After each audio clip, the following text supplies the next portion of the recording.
नमस्कार बच्चों। तो हमारा टॉपिक चल रहा है इलेक्ट्रॉनिक विन्यास के नियम। इसके पहले हमने वीडियो में क्या देखा, आप-बाऊ का नियम। और अब हमारा टॉपिक है जो दूसरा हमारा नियम है, हुंडी का नियम या पाउली का अपवर्जन नियम। इनको हम देखेंगे इस वीडियो में। तो आप हेडिंग डाल सकते हैं। हमारा जो सेकेंड नियम है वो क्या है, हुंडी का नियम। हुंडी का नियम, तो इस नियम के लिए लिखेंगे आप यहाँ पर, ये जो नियम है समान ऊर्जा के कक्षकों से संबंधित है। समान ऊर्जा के कक्षकों से संबंधित है। कक्षकों में हम पढ़ के क्या आए हैं, अगर थोड़ा सा हम देख लें, कक्षक कौन कौन से कक्षक है, एस, पी, डी, एफ। ये जो चार उपकोष है और इन उपकोषों में एस में एक कक्षक होता है, पी में 3 कक्षक होते हैं, डी में 5 कक्षक होते हैं और एफ में 7 कक्षक होते हैं। ये हमने इसके पहले क्लास में पढ़ चुके हैं ना, 3, 3, 6 और 1 के 7।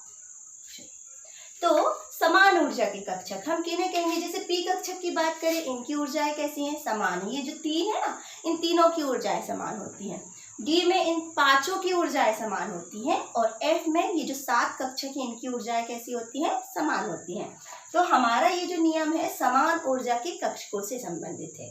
ठीक है, तो नियम के बारे में लिखेंगे आप, समान ऊर्जा के कक्षकों में इलेक्ट्रॉनों का युग्मन तब तक नहीं होता जब तक प्रत्येक कक्षक में एक एक इलेक्ट्रॉन ना चले जाए। ये कहलाता है हुंडी का नियम।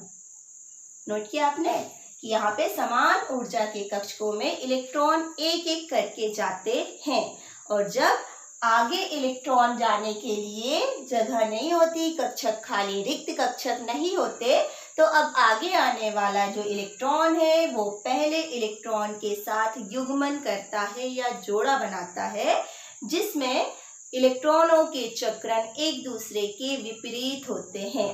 यह कहलाता है हुंडी का नियम। नोट किया आपने।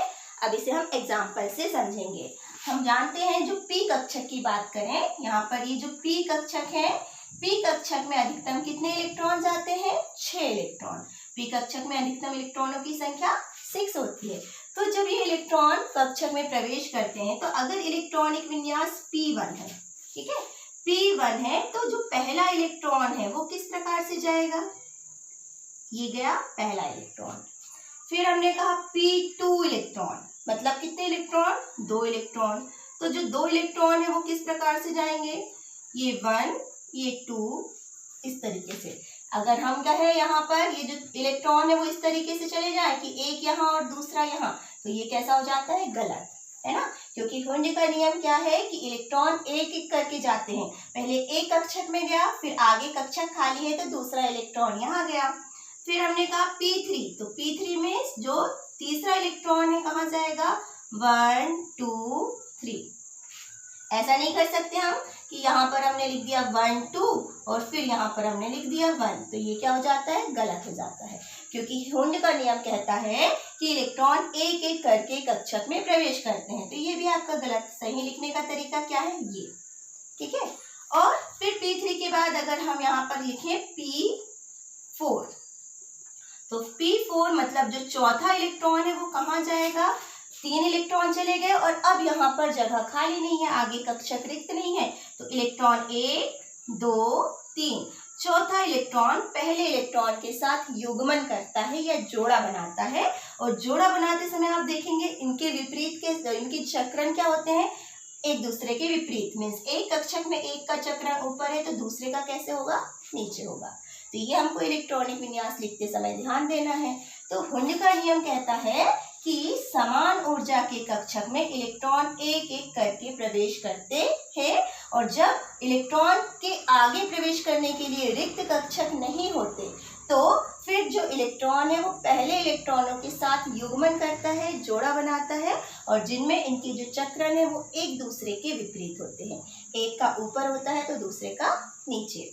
P4, इसी प्रकार से अगर हमने कहा P5 है, तो P5 में लिखेंगे हम 1, 2, 3, 4, 5 और P6 के लिए क्या हो जाएगा, यही चक्रण 1, 2, 3, 4, 5, 6, ठीक है। तो यहाँ पर ये नियम है, फिर से आप सुन लेंगे। मैंने नियम कहा था समान ऊर्जा के कक्षकों में इलेक्ट्रॉन एक एक करके प्रवेश करते हैं और जब आगे रिक्त कक्षक नहीं होते तो आने वाला जो नया इलेक्ट्रॉन है वो पहले इलेक्ट्रॉन के साथ युग्मन करता है, जोड़ा बनाता है, जिनमें उनके चक्रण एक दूसरे के विपरीत होते हैं। अर्थात चक्रण क्वांटम संख्या की अगर हम बात करें तो एक के लिए एक का होता है +½ और दूसरे का क्या होता है -½ है ना। एक का ऊपर है चक्रण मीन्स +½ और दूसरे का -½ तो ये कहलाता है हुन का नियम। नोट किया आपने। नेक्स्ट हमको पढ़ना है पाउली का अपवर्जन नियम। जो 3 नियम है, सेकंड हमने पढ़ लिया हुन का नियम, थर्ड हमारे पास है पाउली का अपवर्जन नियम। नोट करें आप, हेडिंग डालेंगे पाउली का अपवर्जन नियम। पाउली का अपवर्जन नियम क्वांटम संख्याओं से संबंधित है। क्वांटम संख्या हम पढ़ के आ रहे हैं ना कि जो क्वांटम संख्या है वो किसी इलेक्ट्रॉन की पहचान होती है। 4 प्रकार की होती है क्वांटम संख्या n, l, m, s। तो जो पाउली का अपवर्जन नियम है इसी से संबंधित है। नियम आप नोट कर लें पहले कि पाउली के अपवर्जन नियमानुसार किन्हीं भी 2 इलेक्ट्रॉनों के लिए चारों क्वांटम संख्याओं के मान एक समान नहीं होते।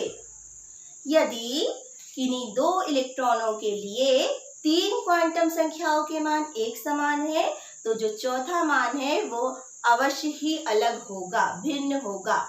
यह कहलाता है पाउली का अपवर्जन नियम। नोट किया आपने।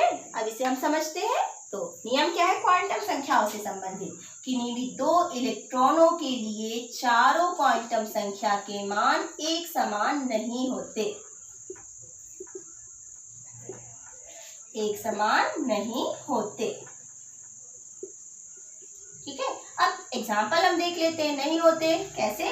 तो अगर हमारे पास 2 इलेक्ट्रॉन है, हम लेते हैं यहाँ पे इलेक्ट्रॉन हमारे पास है 1s 1 इलेक्ट्रॉन, 1s 2 इलेक्ट्रॉन। ठीक है, इन इलेक्ट्रॉनों के लिए क्वांटम संख्या के मान निकालना है। मीन्स क्या है? n, l, m, s। ये हो गई क्वांटम संख्या।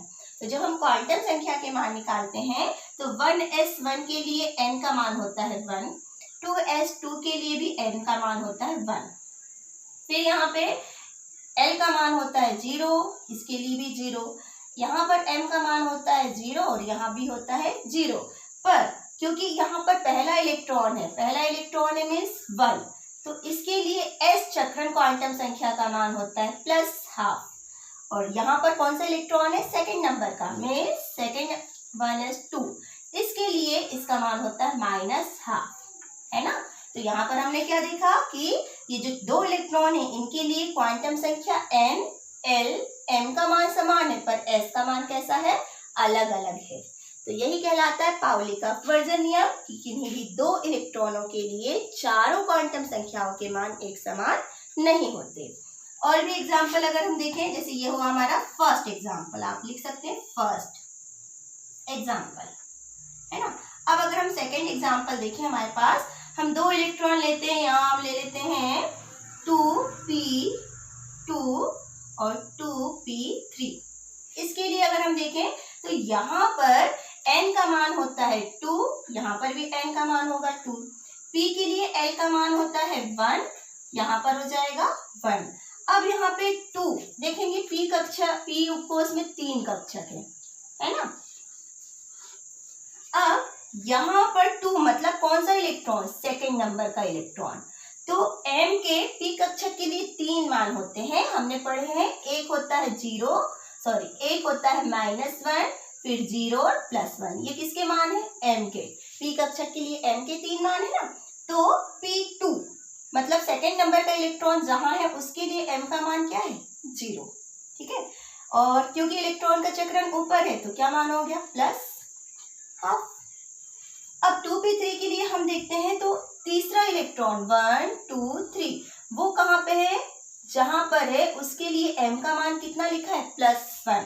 तो ये हो जाएगा +1 और यहाँ पर भी क्या होगा? चक्रण ऊपर है तो +½ तो जब हम 2p2 और 2p3 के लिए क्वांटम संख्याओं के मान निकालते हैं तो n का मान समान आता है, l का मान समान आता है, s का मान भी समान है, दोनों के लिए प्लस हाफ है, लेकिन जो m का मान क्या हो गया, एक के लिए 0 और एक के लिए +1, है ना। तो यहाँ पर भी हमने देखा कि 3 क्वांटम संख्याओं के मान समान है, पर चौथी क्वांटम संख्या जो है m, उसका मान कैसा है, अलग अलग है। तो यही हमारा कहलाता है पाउली का अपवर्जन नियम कि किन्हीं भी 2 इलेक्ट्रॉनों के लिए चारों क्वांटम संख्याओं के मान एक समान नहीं होते। यदि किन्हीं भी 3 क्वांटम संख्याओं के मान समान है तो चौथा मान हमेशा कैसा होगा, भिन्न होगा। तो ये हो गया पाउली का अपवर्जन नियम। तो इलेक्ट्रॉनिक विन्यास के तीनों नियम के जो वीडियोज हैं आप बहुत अच्छे से देखें, क्योंकि इलेक्ट्रॉनिक विन्यास बहुत ही इम्पोर्टेंट है केमिस्ट्री के लिए, है ना। तो जो 3 नियम हमने, तीनों नियम के वीडियो के माध्यम से हमने आपको समझाए हैं, आप ध्यान से देखें और समझ के कॉपी में नोट करें। Thank you.